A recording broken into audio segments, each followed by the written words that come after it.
पौदार house की भारी भरकम दीवारों के दरमियान इस शाम का माहौल कुछ अजीब सा था। बाहर आसमान पर काले बादल छाए हुए थे, गोया कोई अनजान तूफान आने की पेशगोई कर रहे हो। घर के अंदर सब अपने अपने कामों में मसरूफ थे, लेकिन गीतांजलि का दिल बेचैन था। इसकी नज़रें बार बार एक ही तरफ अलिफाटे रही थीं, क्यारा के कमरे की जानिब। कई दिनों से इसने महसूस किया था कि क्यारा हर शाम अपने कमरे में जाती है, दरवाज़ा बंद कर लेती है और फिर निहायत आहिस्ता आवाज़ में किसी से फ़ोन पर बातें करती है। गीतांजलि की तेज़ निगाहें और चालाक दिमाग उन बदले हुए अंदाज को नज़रअंदाज नहीं कर सकते थे। पहले इसने सोचा शायद कोई दोस्त होगा दफ्तर का काम, लेकिन क्यारा की आवाज़ में घबराहट और फिर हर रात चुपके से कमरे से बाहर निकल जाना, ये सब मामूली बात नहीं थी। रफ्ता रफ्ता गीतांजलि का शक यकीन में बदलने लगा कि क्यारा कोई बड़ा राज छुपा रही है। इसने फैसला कर लिया कि अब हकीकत सामने लाकर ही रहेगी। अगले दिन इसने अपना भेस बदल लिया। चेहरे पर दोपट्टा और आंखों पर सिया चश्मा लगाकर वो चुपके से क्यारा के पीछे निकल पड़ी। सड़कें सुनसान थीं। हवा में हल्की सी खुनकी थी और आसमान से कभी कभार बिजली चमककर अंधेरे को और भी खौफनाक बना देती थी। क्यारा आहिस्ता आहिस्ता चलती इस राह पर जा रही थी जो शहर से दूर एक पुरानी हवेली की तरफ जाता था। गीतांजलि ने दूर से इसका पीछा किया। इसके कदम इतने हल्के थे कि पते की सरसराहट तक सुनाई ना दे। जैसे ही क्यारा इस सुनसान जगह पहुंची, गीतांजलि की आंखें हैरत से फैल गईं। सामने जो मंजर था वो किसी भयानक ख्वाब से कम ना था। क्यारा इस पुरानी हवेली के दरवाजे पर रुकी और आहिस्तगी से दरवाज़ा खोला। अंदर घुप अंधेरा था, लेकिन अजीब सी सरगोशियां सुनाई दे रही थीं। गीतांजलि ने एक दरख्त के पीछे छप कर सब देखा। क्यारा ने अपना फ़ोन निकाला और किसी से बात करने लगी। हाँ, मैं पहुंच गई हूं। किसी को शक नहीं हुआ, लेकिन हमें जल्दी करनी होगी वरना सब बर्बाद हो जाएगा। गीतांजलि का दिल जोरों से धड़कने लगा। आखिर क्यारा किससे बात कर रही थी, और ये जल्दी करना होगा का मतलब क्या था? कुछ देर बाद इसने देखा कि कमरे के अंदर अजीब सी परछाइयां हल रही थीं, जैसे कोई खुफिया मीटिंग चल रही हो। क्यारा ने दरवाज़ा अंदर से बंद किया और अंदर चली गई। गीतांजलि ने हिम्मत करके खिड़की से झांकने की कोशिश की, और जो इसने देखा इसका कलेजा कांप अलिफाटे। अंदर क्यारा अकेली नहीं थी। वहां दो निकाबपोश आदमी बैठे थे और मेज पर बहुत सारे कागज और नक्शे फैले हुए थे। बीच में एक बड़ा सा बैग रखा था जिसमें से नोटों की गुड्डियां झांक रही थीं। क्यारा उन आदमियों से कह रही थी, ये काम मुकम्मल होते ही मुझे मेरा हिस्सा मिल जाएगा ना? मैंने बहुत बड़ा रिस्क लिया है। अगर घर वालों को पता चल गया तो सब खत्म हो जाएगा। गीतांजलि के कदमों तले जमीन खिसक गई। क्या क्यारा किसी गैर कानूनी काम में मुलव्वस थी? क्या वो अपने ही खानदान के खिलाफ कोई साजिश कर रही थी? इसके दिमाग में सवालों का तूफान अलिफाटे खड़ा हुआ। तभी अचानक कमरे की बत्ती जल गई और सब कुछ साफ नजर आने लगा।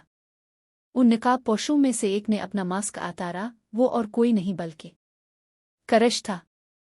पौदार हाउस का वही फर्द जो सबको मासूम और फर्माबरदार नजर आता था, लेकिन हकीकत में वो किसी गहरी चाल में शामिल था। गीतांजलि का दिमाग स्वान पड़ गया।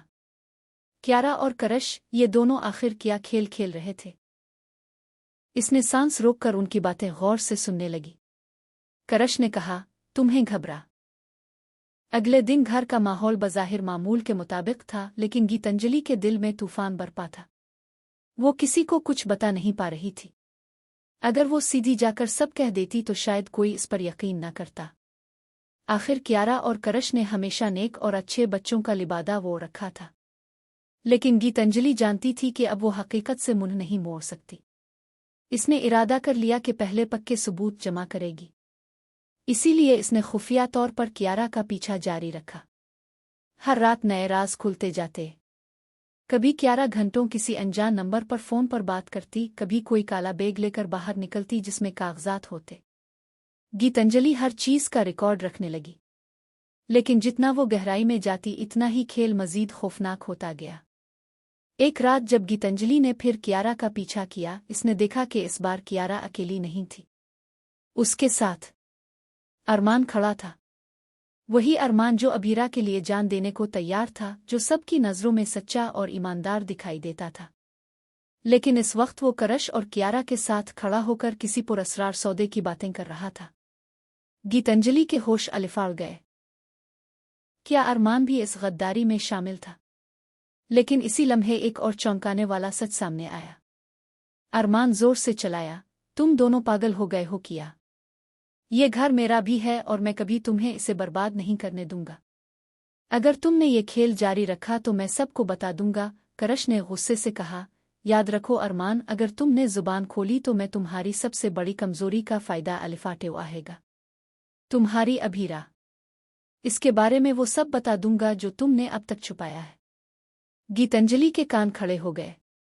आखिर ऐसा कौन सा राज था अरमान और अभीरा का जो सुनकर पूरा खानदान लरस जाएगा? क्या वो सच सामने आते ही रिश्तों की बुनियाद हल जाएगी? वहां खड़ी गीतांजलि का दिल बैठने लगा। अब वो समझ चुकी थी कि ये खेल सिर्फ जायदाद का नहीं है, यहाँ मोहब्बत, एतमाद और रिश्तों की भी बाजी लगाई जा रही है। करश और कियारा के चेहरों पर ऐसी मक्काराना मुस्कुराहट थी जैसे सब कुछ उनके काबू में हो। लेकिन किस्मत शायद गीतांजलि के साथ नहीं थी। अचानक इसके फोन से हल्की सी बीप की आवाज निकली। करश ने पलटकर खिड़की की तरफ देखा। इसकी आंखों में शैतानी चमक थी। इसने सरगोशी की, लगता है कोई हमारी बातें सुन रहा है, और अगले ही लम्हे वो बाहर की तरफ दौड़ा। गीतांजलि ने भागने की कोशिश की, लेकिन इस बार करश और कियारा दोनों ने इसे पकड़ लिया। कियारा ने ठंडी हंसी हंसते हुए कहा, तो ये ताव ही थी जो अब तक हमारा पीछा कर रही थी। कितना शौक है तुझे जासूसी का गीतांजलि। चल अब तुझे दिखाते हैं कि इस खेल का अंजाम क्या होता है। गीतांजलि की आंखों में खौफ था लेकिन दिल में हिम्मत। इसने चीख कर कहा, तुम दोनों चाहे जितनी भी चालें चल लो, मैं तुम्हारा सच सबके सामने लाकर रहूंगी। ये घर मेरा भी है और मैं तुम्हें इसे बर्बाद नहीं करने दूंगी। लेकिन करश ने इसके मुंह पर हाथ रख दिया और बोला, अब ताव ज्यादा बोलेगी नहीं। कल तक सब खत्म हो जाएगा और ताव किसी को कुछ बताने के काबिल नहीं रहेगी। अंधेरे कमरे में जहां सिर्फ एक लालटेन की मध्यम रोशनी थी, गीतांजलि और गद्दारों की जंग शुरू हो चुकी थी। अब सवाल ये था, क्या गीतांजलि अपने घर वालों तक ये सच पहुंचा पाएगी या फिर कियारा और करश इसे हमेशा के लिए खामोश कर देंगे?